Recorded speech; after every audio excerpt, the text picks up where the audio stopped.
masih terkait Advanced Information System Analysis and Design. Saat ini kita membahas tentang databases, control, dan security.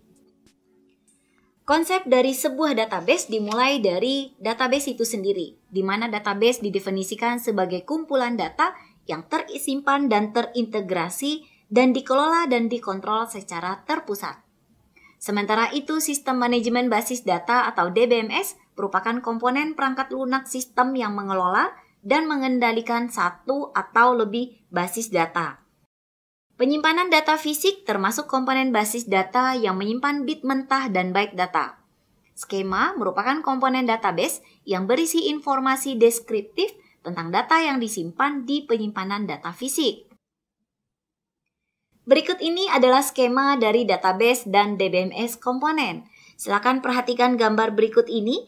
Bagaimana database dibagi ke dalam bentuk skema dan physical data store yang terdiri dari application program, user, database administrator, application program interface, and user query processor, serta administrative interface, yang semuanya terangkum dalam database access dan control logic.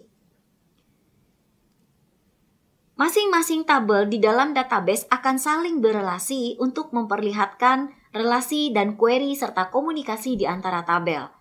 Relational database ini, atau disebut juga dengan Relational Database Management System atau RDBMS, merupakan DBMS yang mengatur data dalam bentuk tabel atau relasi. Tabel merupakan struktur data dua dimensi dari kolom dan baris, sementara row merupakan satu kelompok horizontal dari nilai atribut data. Atribut merupakan satu kelompok horizontal dari nilai atribut data, dan atribut dan nilai atribut merupakan nilai yang disimpan dalam sel tabel tunggal. Key atribut atau set atribut merupakan nilai-nilai yang hanya terjadi sekali di semua baris tabel. Berikutnya, untuk merelasikan antar tabel, kita membutuhkan yang disebut dengan primary key dan foreign key. Primary key dipilih oleh perancang basis data untuk merepresentasikan hubungan antar baris dalam tabel yang berbeda. Sementara foreign key merupakan atribut yang menggandakan kunci utama dari tabel yang berbeda atau assign. Perhatikan partial display dari sebuah relational database tabel berikut ini. Terdapat beberapa atribut yang di garis merah adalah satu baris, sementara yang di kotak biru atau hijau merupakan record atau kolom, kemudian one field or attribute seperti yang dilingkari berwarna biru 1251. Sementara asosiasi antara garis atau baris di dalam dua tabel diperlihatkan menggunakan primary key dan foreign key.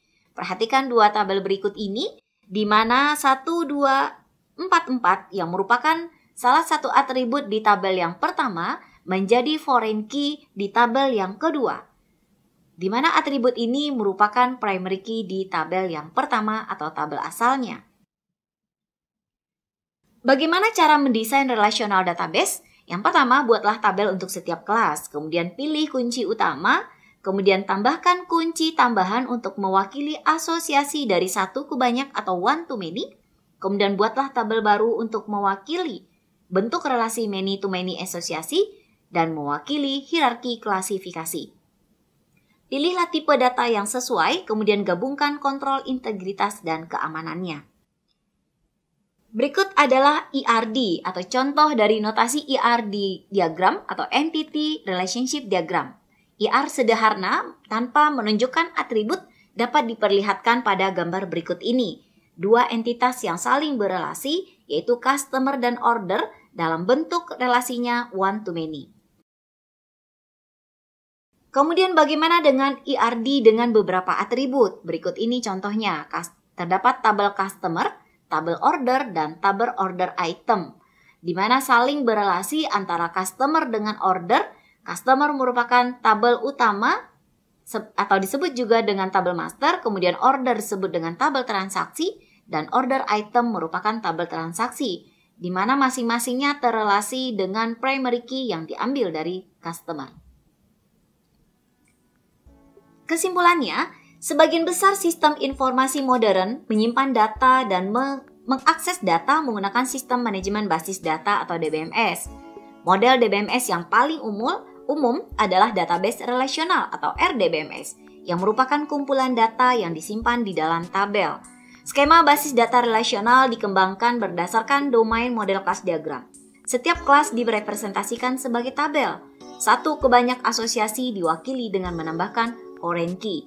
Perancangan basis data biasanya dilakukan dalam iterasi awal proyek pengembangan sistem. Demikian, terima kasih.